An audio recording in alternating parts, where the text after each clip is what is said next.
Assalamualaikum warahmatullahi wabarakatuh. Perkenalkan, nama saya Tasa Maharani Dewi Salma dengan NIM 2022-566. Baik, di sini saya akan menjelaskan mengenai pedoman dan tujuan dari Undang-Undang Nomor 1 Tahun 2023. Jadi untuk penjelasannya, Undang-Undang Nomor 1 Tahun 2023 tentang Kitab Undang-Undang Hukum Pidana atau disebut juga KUHP baru telah ditandatangani oleh Presiden Joko Widodo pada tanggal 2 Januari 2023 berdasarkan pasal 624 KUHP baru. Kitab Hukum Pidana Nasional tersebut baru akan berlaku setelah 3 tahun sejak di tanggal diundangkan. Dengan kata lain, secara efektif diterapkan secara nasional pada bulan Januari 2026. Dan KUHP baru itu akan menggantikan KUHP lama yang merupakan warisan kolonialisme Belanda yang berlaku lebih dari 100 tahun di Indonesia. Selanjutnya, KUHP baru yang terdiri dari 2 buku, 37 bab, 624 pasal, dan 345 halaman ini membawa berbagai pembaruan hukum pidana material. Di antara pembaruan hukum tersebut, salah satunya yang paling penting yaitu mengenai ketentuan pedoman pemidanaan yang dirumuskan pada pasal 56 sampai 63 KUHP baru. Terus perumusan pedoman pemidanaan dalam KUHP baru yang dimaksudkan sebagai fungsi pengendali atau kontrol, pengarah sekaligus memberikan dasar atau landasan filosofis, rasionalitas, motivasi, dan justifikasi pemidanaan. Pedoman pemidanaan diharapkan dapat membantu hakim dengan beberapa faktor yang perlu dipertimbangkan sebelum menjatuhkan putusan pemidanaan, baik faktor yang memberatkan maupun faktor yang meringankan. Selanjutnya, pedoman pemidanaan dalam KUHP baru diharapkan dapat menjawab permasalahan dalam penjatahan pidana yang selama ini menjadi persoalan dalam hukum pidana. Salah satunya disparitas pemidanaan. Disparitas pemidanaan terhadap kasus-kasus yang serupa tanpa adanya alasan-alasan yang dapat dipertanggungjawabkan, yaitu yang telah menimbulkan ketidakpercayaan masyarakat terhadap kinerja aparat penegak hukum secara keseluruhan. Upaya pengaturan pedoman pemidanaan telah diinisiasi oleh Mahkamah Agung yang terbatas pada tindak pidana korupsi melalui penetapan Peraturan Mahkamah Agung Nomor 1 Tahun 2020 tentang Pedoman Pemidanaan Pasal 2 dan 3 Undang-Undang Pemberantasan Tindak Pidana Korupsi atau Perma Nomor 1 Tahun 2020. Perma Nomor 1 Tahun 2020 bertujuan untuk menghindari atau mengatasi disparitas masalah pemidanaan yang ditimbulkan oleh putusan pengadilan, khususnya dalam perkara korupsi yang sifatnya serupa. Selanjutnya mengenai dunia peradilan di Indonesia, khususnya peradilan pidana yang segera bergerak dengan pengaturan baru baik secara material di dalam Undang-Undang Nomor 1 Tahun 2023 tentang Kitab Undang-Undang Hukum Pidana atau lebih dikenal dengan KUHP Nasional, maupun secara formil dalam Kitab Undang-Undang Hukum Acara Pidana yang sedang digodok pengerjaannya oleh DPR RI. Hal tersebut merupakan salah satu langkah yang baik mengingatkan Indonesia selama ini menggunakan KUHP warisan Belanda, yakni KUHP WVS yang sudah usang dan tidak mencerminkan nilai-nilai masyarakat Indonesia sendiri yang terkenal dengan musyawarah mufakat. Lalu, pengaturan dalam KUHP nasional yang akan berlaku pada pada tahun 2026 sangatlah baik karena telah mengakomodir beberapa konsep-konsep baru yang dapat menjadi pedoman bagi aparat penegak hukum di dalam menjalankan tugasnya dengan baik dan benar, terutama bagi hakim yang diberikan pedoman-pedoman pemidanaan yang dapat ditetapkan sebelum menjatuhkan putusan terhadap seseorang terdakwa. Dan dengan pengaturan pedoman pemidanaan ini di dalam KUHP nasional yang mengatur terperinci apa saja hal yang wajib dipertimbangkan hakim, membuat hakim lebih mudah dalam mengambil putusan saat mengadili perkara pidana utamanya, khususnya apabila ada pertentangan antara kepastian dan keadilan yang mewajibkan hakim mengutamakan keadilan. Pedoman pemidanaan ini juga menjadi angin segar penyempurnaan yang menyongsong prinsip-prinsip keadilan yang selama ini ditetapkan hakim hanya melalui hasil rumusan rapat pleno kamar. Hukuman pidana pada dasarnya merupakan sanksi yang memberikan penderitaan atau nestapa akibat perbuatan yang tidak sesuai dengan norma-norma yang diyakini. Sejalan dengan pendapat dari Van Hammel, pidana adalah penderitaan kasus yang dijatuhkan oleh kuasa yang berwenang untuk menjatuhkan pidana atas nama negara sebagai penanggung jawab ketertiban hukum bagi pelanggar semata-mata karena orang tersebut melanggar suatu peraturan yang harus ditegakkan oleh negara. Sedangkan menurut Ruslan Saleh, pidana merupakan suatu reaksi terhadap delik yang berwujud suatu nestapa yang dengan sengaja ditimpakan oleh negara pada pembuat delik. Dari beberapa pendapat tersebut, kita bisa melihat bahwa pidana selalu identik dengan penderitaan dan nestapa. Dan apabila merujuk pada pendapat Hulsman, pidana itu pada dasarnya bertujuan untuk mempengaruhi laku dan penyelesaian konflik. Dan di dalam penyelesaian ini dapat berupa perbaikan kerugian, hubungan baik yang dirusak, atau pengambilan kepercayaan antar manusia. Artinya, pidana tidak selalu mengenai penderitaan atau nestapa. Dan tujuan pemidanaan dapat dilihat dari dua aspek pokok, yakni aspek perlindungan masyarakat terhadap tindak pidana dan aspek perlindungan individu pelaku tindak pidana.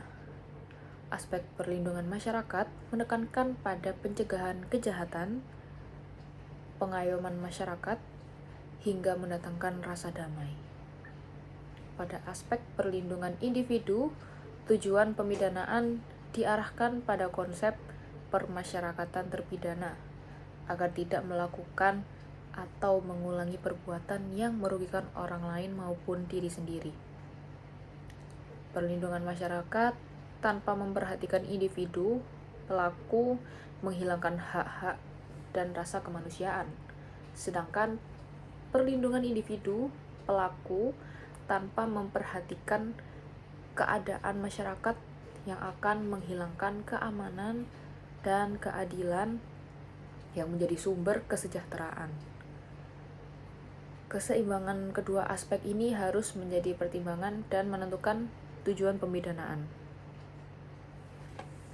Lalu untuk tujuan pemidanaan, bukan hanya ditujukan untuk memenuhi rasa aman masyarakat, namun juga harus memperhatikan individu pelaku. Dan salah satu isi dari Undang-Undang Nomor 1 Tahun 2023 di sini akan saya bacakan mengenai Undang-Undang Hukum Pidana.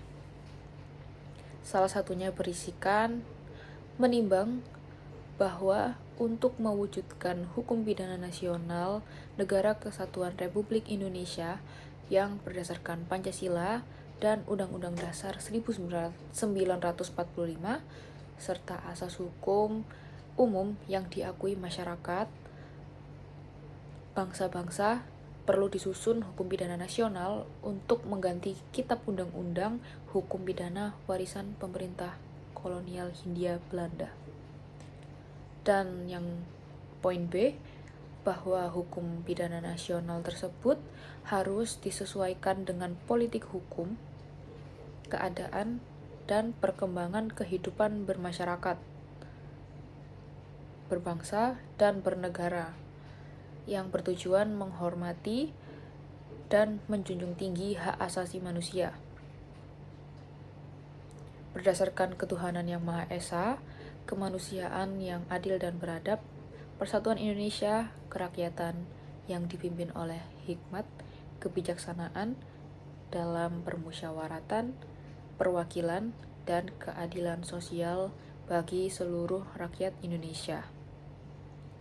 Di poin C, bahwa materi hukum pidana nasional juga harus mengatur keseimbangan antara kepentingan umum atau negara dan kepentingan individu, antara perlindungan terhadap pelaku tindak pidana dan korban tindak pidana, antara unsur perbuatan dan sikap batin, antara kepastian hukum dan keadilan, dan antara hukum tertulis dan hukum yang hidup dalam masyarakat, antara nilai nasional dan nilai universal, serta antara hak asasi manusia dan kewajiban asasi manusia. Selanjutnya, Undang-Undang Nomor 1 Tahun 2023 tentang Kitab Undang-Undang Hukum Pidana KUHP Nasional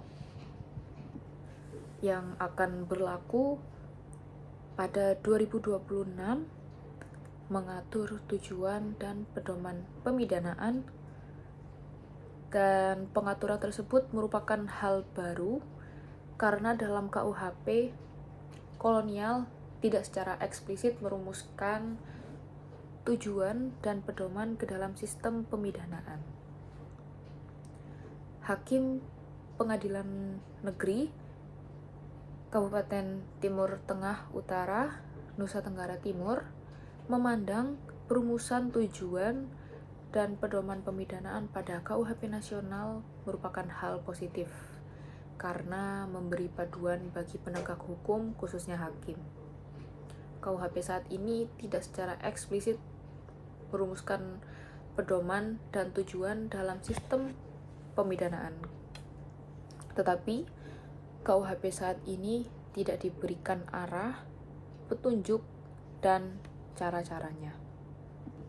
Baik, untuk tujuan pemidanaan dalam KUHP baru pada dasarnya menegaskan bahwa pidana tidak lagi dipahami sebagai sarana pembalasan, tetapi sebagai langkah yang lebih luas untuk mencegah terjadinya tindak pidana, menyelesaikan konflik yang timbul akibat suatu perbuatan, serta memulihkan keseimbangan masyarakat. Pemidanaan juga diarahkan untuk membuat pelaku menyadari kesalahannya, memperbaiki dirinya, dan tidak mengulangi perbuatan yang sama. Dengan demikian, tujuan pemidanaan tidak hanya berorientasi pada kepentingan negara atau aparat penegak hukum, tetapi juga pada kepentingan korban masyarakat secara keseluruhan. KUHP baru ingin menegaskan bahwa pemidanaan harus bersifat humanis, proporsional, dan tidak menimbulkan penderitaan yang tidak perlu, sehingga peran pidana menjadi konstruktif dalam menjaga ketertiban sosial serta memperkuat keadilan. Dan sementara itu, pedoman pemidanaan memberikan arahan bagi hakim dalam menjatuhkan jenis dan berat ringannya pidana agar tidak sewenang-wenang serta tetap memperhatikan keseimbangan antara kepentingan korban, masyarakat, dan pelaku. Dalam pedoman ini, hakim harus mempertimbangkan sejauh mana kesalahan pelaku, motif atau tujuan dilakukan tindak pidana, cara pelaku melakukan perbuatan, serta sikap batin pelaku saat tindak pidana terjadi. Hakim juga wajib melihat peran pelaku, apakah sebagai pelaku utama atau sekedar turut serta mempertimbangkan latar belakang, riwayat hidup, atau sekedar turut serta, atau juga bisa kondisi pribadi dan keadaan sosial yang melatar belakangi tindakan tersebut. Namun selain itu, untuk pedoman ini menekankan pentingnya menilai akibat yang ditimbulkan pada korban, termasuk beberapa dari itu adalah kerugian fisik, psikis, maupun sosial, serta memperhatikan adanya pemaafan, perdamaian, atau upaya penyelesaian secara restoratif yang dapat meringankan pidana. Dan ada hal yang benar-benar tidak kalah penting dari beberapa aspek yang sudah saya jelaskan tadi, yaitu KUHP baru juga memberi ruang bagi hakim untuk mempertimbangkan nilai-nilai hukum yang hidup dalam masyarakat, baik adat maupun norma lokal. Dan ketika hal itu relevan dengan perkara, sehingga putusan pidana dapat lebih mencerminkan rasa keadilan untuk masyarakat. Dan dengan pedoman ini diharapkan menjadi lebih bisa rasional, adil, dan sejalan dengan karakter bangsa yang menjunjung asas-asas kemanusiaan, keseimbangan, dan keadilan sosial. Baik, lalu untuk Undang-Undang Nomor 1 Tahun 2023 atau biasa disebut dengan UU 1 Tahun 2023 adalah KUHP nasional yang menggantikan KUHP warisan Belanda dengan materi pokok mengatur pidana umum, buku ke-1, dan ada juga di buku khusus yaitu sebutannya buku kedua. Membawa inovasi seperti pengakuan hukum yang hidup di masyarakat atau bisa disebut juga living law, keadilan restoratif, deskriminalisasi, dan pertanggungjawaban pidana korupsi. Baik, sekian penjelasan dari saya. Kurang lebih mohon maaf. Wassalamualaikum warahmatullahi wabarakatuh.